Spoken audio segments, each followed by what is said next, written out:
سورہ فلق اور ایک سورت ہے سورہ ناس۔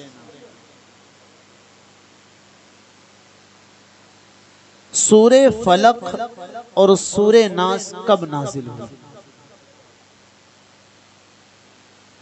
میرے آقا علیہ الصلوۃ والسلام پر جب یہودیوں نے جادو کیا تب نازل ہوئی۔ حضور پر جادو ہوا۔ میں یہ آج بتانا ضروری سمجھ رہا ہوں کہ کچھ لوگ ایسے ہیں جو جادو کو مانتے نہیں کہ جادو نہیں ہوتا ہے۔ کچھ لوگ سحر کو نہیں مانتے، نظر بد کو نہیں مانتے، لیکن یہ چیزیں ہیں۔ جادو کا ہونا حق ہے، اس لیے تو میرے آقا علیہ الصلوۃ والسلام پر ہوا۔ جب ہوا تبھی تو سورہ فلق نازل ہوئی۔ اللہ کی حکمتیں ہیں میرے عزیزوں۔ لیکن یہ چیز، یہ جادو، یہ سفلی، یہ تمام جو علم ہے، اس کی شروعات کہاں سے ہوئی؟ یہ کہاں سے یہ جادو سیکھے گئے؟ کس نے یہ جادو کرنا بتایا؟ تو آؤ میں قرآن پاک کی روشنی میں بتاتا ہوں۔ اللہ نے دو فرشتوں کو، ایک فرشتے کا نام ہاروت ہے، دوسرے فرشتے کا نام ماروت ہے۔ قرآن پاک میں بھی اس کا ذکر ہے حافظ صاحب، ہاروت و ماروت وما يعلمان من احد حتی۔ قرآن پاک میں ذکر ہے ہاروت اور ماروت، دو فرشتے۔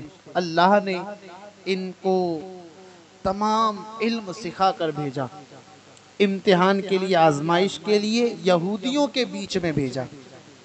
یہودیوں سے کہا تم لوگ جو سیکھنا چاہتے ہو سیکھو، میں سکھاؤں گا۔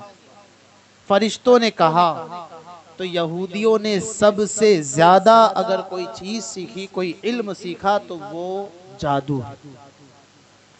یہودیوں نے ان فرشتوں سے جادو کو سیکھا، حالانکہ وہ فرشتے کہتے بھی ہم آزمائش کے لیے آئے ہیں، ہم امتحان کے لیے آئے ہیں، انما نحن فتنۃ فلا تکفر، یہ تم کفر کر رہے ہو۔ لیکن وہ یہودی سیکھتے رہے۔ اللہ اکبر۔ اور کون سا جادو سیکھا؟ یہودیوں نے سیکھا کون سا جادو؟ اور قرآن پاک میں اس کا بھی ذکر ہے، یہ وہی سیکھتے جو لوگوں کو ضرر پہنچانے کا کام کرتا ہے، تکلیف پہنچانے کا۔ یہ وہ جادو سیکھتے کہ میاں بیوی کو میاں بیوی میں محبت ہے تو ان کو جدا کر دو، انہیں علیحدہ کر دو، الگ الگ کر دو۔ ان لوگوں نے جادو سیکھا اور پھر لوگوں پر ٹرائی کیا، بلکہ صوفیہ تو یہ فرماتے ہیں کہ جو کینسر کی بیماری پھیلی ہے، توجہ رکھنا، بڑی گہری بات کر رہا ہوں، جو کینسر کی بیماری آج، اور ایک برسوں پرانی بیماری ہے جو آج لوگوں میں ہے، یہ ان یہودیوں کی پھیلائی ہوئی ہے۔ لیکن ہمارا عقیدہ نہیں، ہم یہ جانتے ہیں کہ بیماری بھی اللہ کی طرف سے آتی، شفا بھی وہ مولا دیتا ہے، لیکن صوفیہ کہتے ہیں۔ پھر آپ کو پتا ہے حضرت سلیمان علیہ السلام کی حکومت آئی، حضرت سلیمان تخت پر بیٹھے، اور ان یہودیوں کے پاس جتنا بھی جادو کرنے کا سامان تھا، جو بھی چیزیں تھی، جو بھی کتابیں تھی، وہ تمام چیزوں کو حضرت سلیمان نے جمع کیا۔ جمع کرنے کے بعد اپنی کرسی کے نیچے دفن کر دیا۔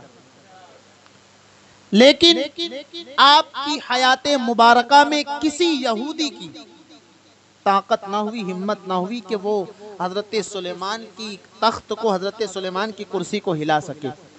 حضرت سلیمان علیہ السلام کا انتقال ہوا، وصال ہوا، اور آپ کے بعد بھی کسی کی ہمت نہ ہوئی کہ اسے پھر کھود کر وہ تمام چیزوں کو نکال سکے۔ ایک طویل عرصہ گزر گیا، لیکن آج کے حالات ایسے ہیں کہ یہ اسرائیل، اس کے کنٹرول میں یروشلم ہے، اور یروشلم میں مسجد اقصی بیت المقدس ہے۔ آج یہ مسجد اقصی کے ارد گرد کھود رہا ہے، کئی فٹ یہ لوگ نیچے چلے گئے، اور دنیا کو بتاتے ہیں کہ ہم یہاں پر پرانی قوم آباد تھی، ہم اس لیے کھدائی کر رہے ہیں کہ ان کی چیزیں ہمیں ہاتھ لگ جائے۔ لیکن یہ جھوٹ ہے، دنیا کو دھوکا ہے۔ یہ آج بھی ان جادوی کتابوں کو، ان جادو کرنے والی چیزوں کو تلاش کر رہے ہیں جو حضرت سلیمان نے دفن کروائی تھی۔ اللہ اکبر۔ تو پوری دنیا میں جادو یہودیوں نے پھیلایا، اللہ اکبر۔ لیکن میں آپ کو بتاتا چلوں، جادو کا ہونا حق ہے، کوئی منع نہیں کرتا، ہوتا ہے، لیکن آج انسان کو کوئی بھی پریشانی آ رہی ہے، کاروبار بند ہوا، کسی نے جادو کرا دیا، رشتہ نہیں آ رہا ہے، کسی نے جادو کرا دیا، میں نے جادو بھی بتا دیا۔ اب جادو کو جو ہماری عوام نے بالکل عام کر دیا ہے کہ کچھ بھی پریشانی ہو جادو ہے، کچھ بھی پریشانی، کاروبار نہیں چل رہا ہے، کسی نے بندش کر دی، کاروبار نہیں چل رہا ہے، کسی نے کچھ کر دیا، بچی کے رشتے نہیں آ رہے، رشتے پر کسی نے بندش کر دی، اللہ اکبر، بیماری گھر میں پھیلی ہوئی ہے، کسی نے کچھ کر دیا، سب کچھ ہم جادو پر ڈال رہے، کسی نے کچھ کر دیا۔ ہم اللہ کے بندے ہیں، کس کے بندے ہیں؟ اللہ کے بندے ہیں۔ کیا ہم نے کبھی اپنے اندر جھانک کر دیکھا؟ کیا ہم نے اپنے آپ کے اندر دیکھا کہ یہ مصیبتیں ہمارے اوپر کیوں ہیں؟ مجھے بتاؤ، جس گھر کے اندر برائیاں عام ہوگی، جس گھر کے اندر گانے کا ماحول ہوگا، بجانے کا ماحول ہوگا، جس گھر کے اندر زنا کے مناظر دیکھے جا رہے ہوں گے، اس گھر میں برکت کیسے آ سکتی ہے؟ فیکٹری بند ہو گئی، بے نمازی ہو، گھر میں برکت کیسے آ سکتی ہے؟ جب اللہ اپنے ملائکہ کو فرشتے، جب رزق کے فرشتے اترتے ہیں، رزق تقسیم کرتے ہیں، اس وقت تو ہم سو رہے ہوتے، پھر ہم کہتے کسی نے جادو کر دیا، کسی نے سفلی کر دیا، نظریں بد لگ گئی۔ مجھے بتاؤ، اللہ اکبر، اللہ کے رسول فرماتے ہیں کہ آج لوگ کہتے ہیں نا، شک نہ کرنا کسی کے اوپر بھی، لیکن حضور کا فرمان ہے نا، پھر اللہ جو چاہتا ہے وہ ہوتا ہے۔ کچھ کا کہنا ہے کہ ہمارے وہاں بچے پیدا ہوتے ہیں تو لولے اور اپاہج پیدا ہوتے ہیں، لنگڑے بچے پیدا ہوتے ہیں، معذور بچے پیدا ہوتے ہیں، اللہ اکبر، کچھ بچے پاگل ہوتے ہیں، پاگل پیدا ہوتے ہیں۔ آخر ایسا کیوں ہے؟ میرے آقا صلی اللہ تعالی علیہ وسلم نے فرمایا، جس قوم میں، جس معاشرے میں سود عام ہو جائے گا، وہاں پر بچے پاگل پیدا ہوں گے۔ غور کرنا، آج ہمارے معاشرے میں سود نہیں ہے، ہر محلے میں سود کھانے والے لوگ ہیں کہ نہیں ہیں؟ تو یہ سب سائیڈ ایفیکٹ ان لوگوں کے ہیں۔ جس معاشرے میں سود عام ہوگا، وہاں بچے پاگل پیدا ہوں گے، اور جس قوم میں، جس معاشرے میں زنا عام ہوگا، وہاں پر بچے معذور پیدا ہوں گے۔ کچھ پیدا ہوتے ہیں، وہ اللہ کی حکمت ہے۔ تو ہمیں چاہیے کہ ہم اپنے وجود کو دیکھیں، ہر چیز ہمیں جادو پر نہیں ڈالنی چاہیے، اللہ اکبر۔ ہم کہتے ہیں کہ یار آج ایک قطار لگتی ہے، آپ دیکھنا کہ انسان پریشان ہوتا ہے نا، تو بس مولانا کے پاس، پیر صاحب کے پاس، کسی بابا کے پاس، مولانا تعویذ دے دو۔ کیوں؟ دھندا نہیں چل رہا ہے۔ کیسے؟ کب سے آیا تھا، ٹھیک تھا، پھر ایسا لگتا ہے کسی نے کچھ کر دیا، تعویذ دے دو۔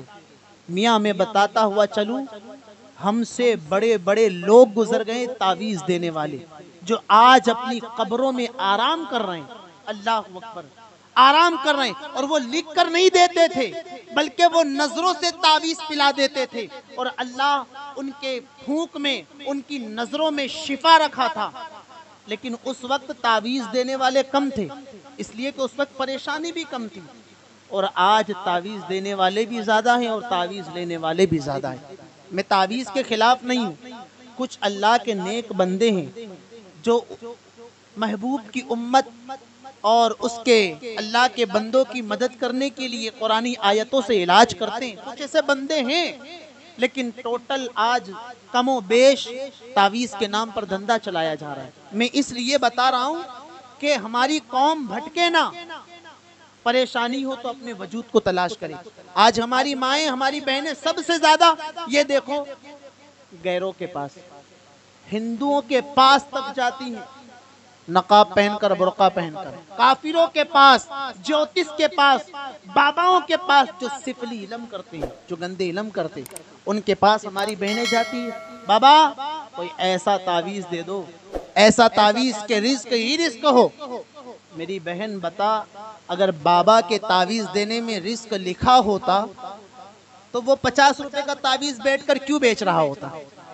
وہ اپنا دھندا کیوں چلا رہا ہوتا؟ اگر بابا ہی رزق دے دیتا تو وہ اپنے لیے کتنے بنا لیتا، کتنا امیر ہوتا۔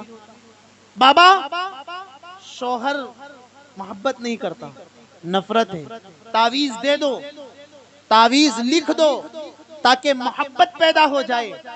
آپ دیکھنا کتنوں کو تو میں جانتا ہوں، محبت کی تعویذ دینے والوں کا حال یہ ہے کہ خود کے گھر میں بیگم سے لڑائی چل رہی ہے، بیٹھک سے اترے، گدی سے اترے، وہاں پر مہابھارت مچی ہوئی ہے، اور وہ محبت دے رہے، وہ محبت کی تعویذ دے رہے۔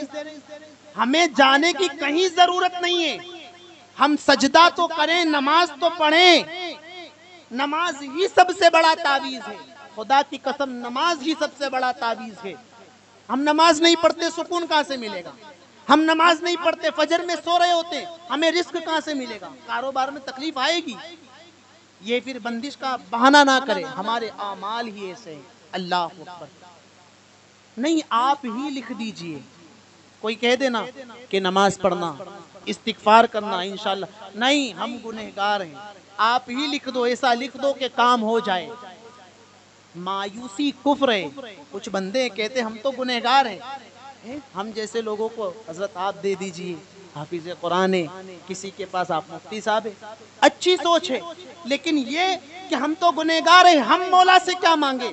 ہمارا جو ہے مسلک یہودیوں کا تھوڑی ہے، ہمارا مذہب یہودیت کا مذہب نہیں ہے، ہمارا مذہب عیسائیت کا مذہب نہیں ہے، ہمارے مذہب میں اللہ اکبر عرضی لگانے کے لیے، مولا کی بارگاہ میں عرضی لگانے کے لیے کسی فادر کی ضرورت نہیں پڑتی، کسی پادری کی ضرورت نہیں پڑتی، بلکہ بندہ سجدہ کرتا ہے، اور جب سجدہ کرتا ہے نا تو مولا اور بندے کے درمیان جتنے بھی پردے ہوتے ہیں وہ تمام پردے ہٹ جاتے ہیں، وہ تمام پردے ہٹ جاتے ہیں، اور میرا مولا فرماتا ہے، میرا مولا فرماتا ہے میرے بندے مانگ کیا مانگتا ہے، میری عزت کی قسم جو مانگے گا ہم تجھے عطا کریں گے۔ آئے تو صحیح مولا کی بارگاہ میں، آئے تو صحیح، وہ کریم ہے، وہ رحیم ہے، ہم کیوں گناہوں پر شرمندہ ہوتے ہیں؟ ہم کیوں گناہوں پر شرمندہ ہوتے ہیں؟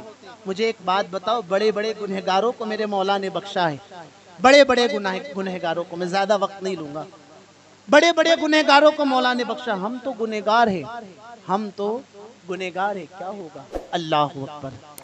مجھے بتاؤ، میری طرف توجہ کریں، مجھے بتاؤ کہ ہم یہ سوچتے ہیں نا کہ ہم اتنا گناہ کر چکے ہیں، اتنے پاپ کر چکے ہیں، اتنے جرائم کر چکے ہیں، اتنی غلطیاں ہو گئی ہیں، ہم اللہ کی بارگاہ سے کیا مانگیں؟ سب سے بڑا مردود کون ہے؟ مجھے یہ بتائیں۔ سب سے بڑا مردود شیطان ہے، جس کو اللہ کی بارگاہ سے مردود بنایا گیا۔ آج شیطان زندہ ہے کہ نہیں ہے؟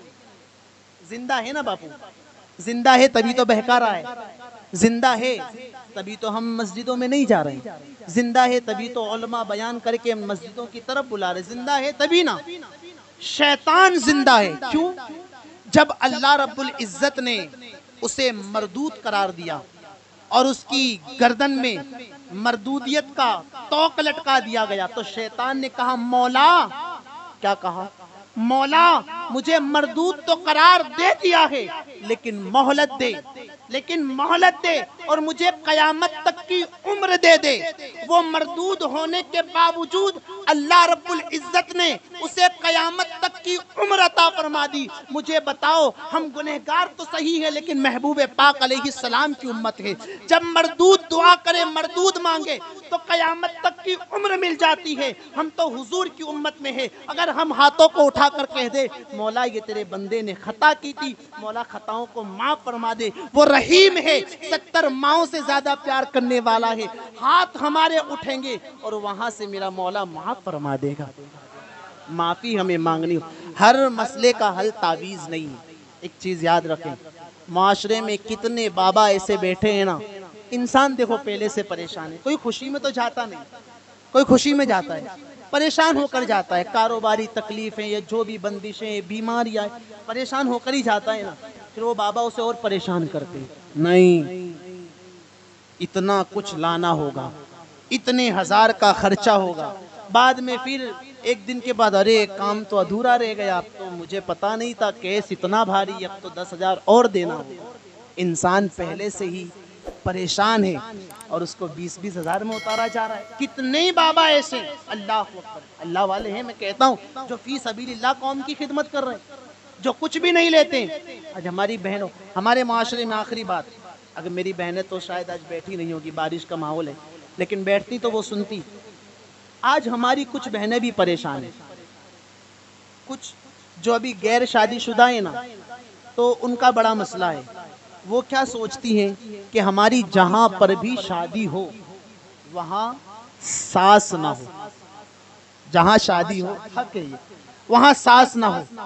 ساس بہو کے جھگڑے بڑے عام ہیں, کتابوں میں لکھے جاتے یہ ایسے جھگڑے. اللہ اکبر, ہماری جہاں بھی شادی ہو وہاں ساس نہ ہو. بلکہ میں سید امین القادری صاحب کو سن رہا تھا, ان کی زبانی, تو انہوں نے کہا کہ ایک دن میرے والد صاحب نے ایک بات کہی مجھے, ایک قصہ سنایا. وہ ایسا تھا کہ ایک شوہر نے بیوی سے پوچھا, شوہر نے بیوی سے پوچھا کہ دنیا میں سب سے زیادہ خوش نصیب عورت کون ہے, دنیا میں سب سے زیادہ خوش نصیب عورت کون ہے. تو بیوی نے جواب دیا حضرت حوا رضی اللہ عنہا. حضرت حوا, کیا جواب دیا حضرت حوا؟ کہا کیوں حضرت حوا؟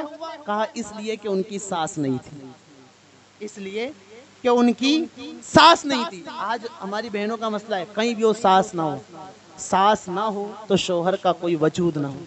کیا کوئی شوہر آسمان سے ٹپکے گا یا زمین چیر کر نکلے گا؟ ساس ہے تبھی تو شوہر ہے نا.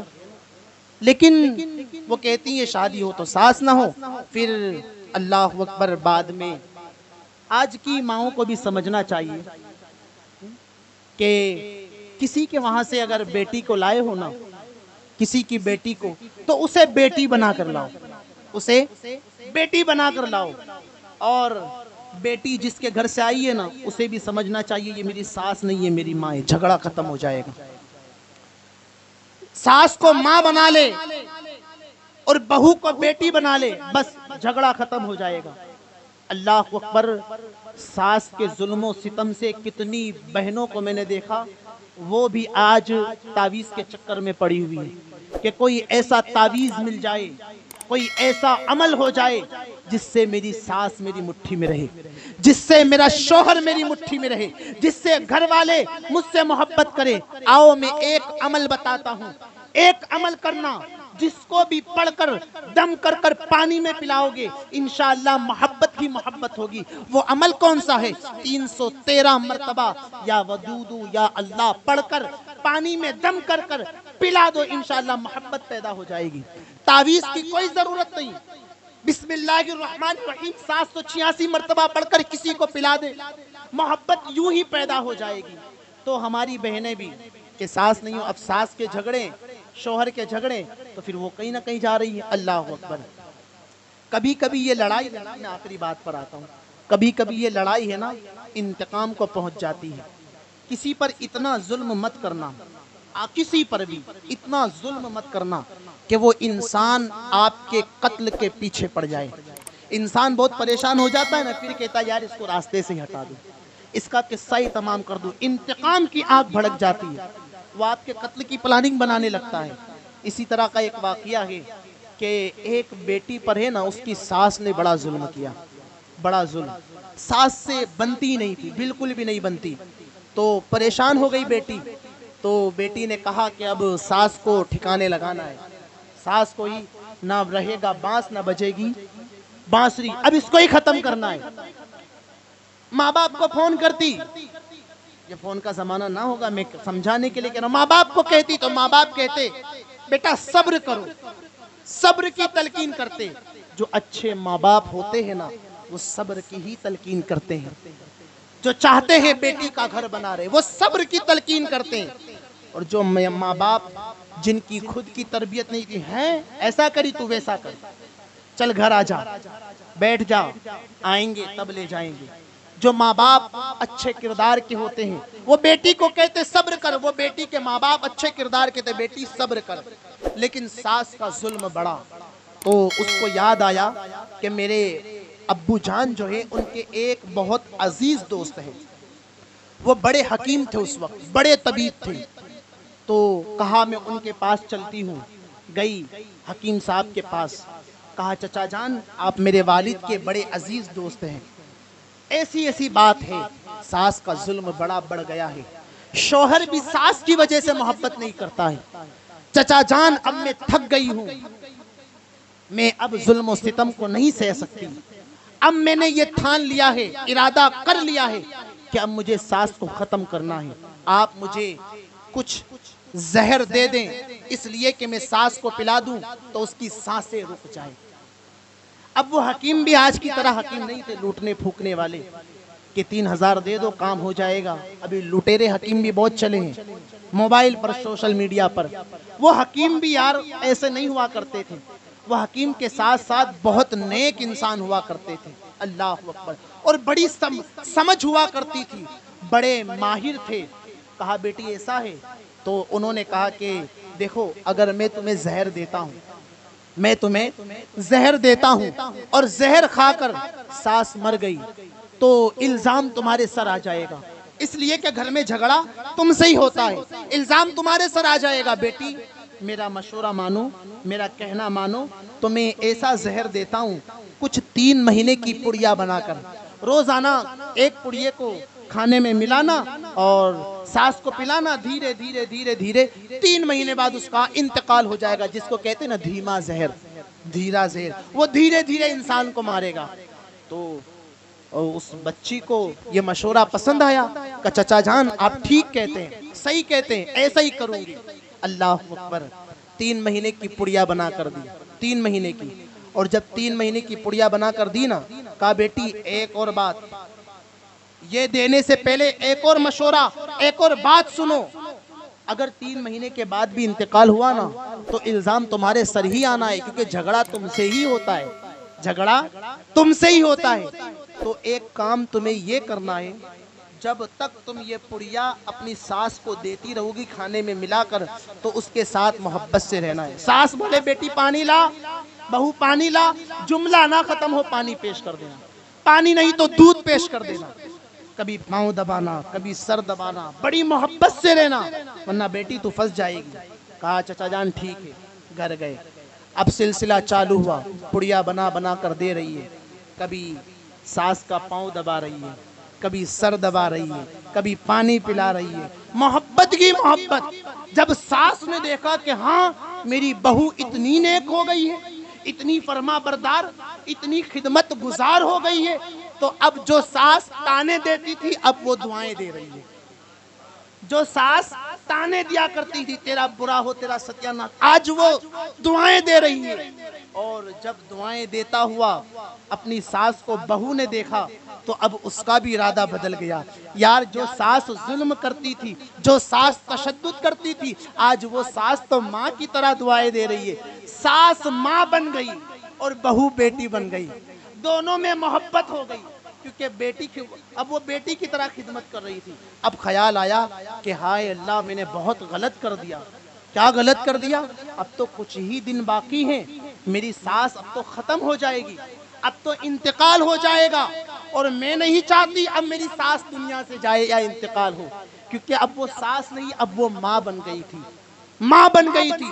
فوراً وہاں سے حکیم صاحب کے پاس گئی. چچا جان بڑا ہو گیا, بڑا معاملہ, کیا ہوا بیٹی؟ کہا اب میں نہیں چاہتی چچا جان کہ میری ساس کا انتقال ہو, میری ساس مر جائے. کہا بیٹی کیوں؟ کہا اس لیے کہ اب ساس ساس نہیں رہی بلکہ ماں بن گئی ہے, اب وہ ماں کی طرح مجھے دعا دیتی ہے. آپ نے جو کہا تھا نا خدمت کرنا, یہ کرنا, وہ کرنا, اب میری ساس مجھ پر ظلم بھی نہیں کرتی. حکیم نے کہا بیٹی یہ پس منظر تو میں پہلے سے ہی جانتا تھا, یہ منظر تو میں پہلے سے ہی جانتا تھا, مجھے پتا تھا ہونا یہی ہے, اس لیے میں نے تمہیں جو پڑیا دی تھی, جو دوا دی تھی, وہ زہر نہیں بلکہ جو ہے تندرستی کی وہ جڑی بوٹی تھی. تمہارے ساس کی تندرستی بڑھ رہی تھی, تو میری بہنوں کے لیے یہ سبق ہے, میری ماؤں کے لیے یہ سبق ہے کہ اگر ہمارے دلوں میں محبت پیدا ہو جائے, ہمارے دلوں میں ایک دوسرے کے لیے جذبہ پیدا ہو, ہمت ہو, احساس ہو, تو کتنا ہی سخت دل انسان ہو, کتنا ہی پتھر دل انسان ہو, محبت ایسی چیز ہے نا, اس کے پتھر دل کو وہ پگھال سکتی ہے. اللہ رب العزت ہمارے گھروں کے ماحول کو بہتر فرمائے. مولا کریم میرے کہنے میں, آپ کے سننے میں کسی قسم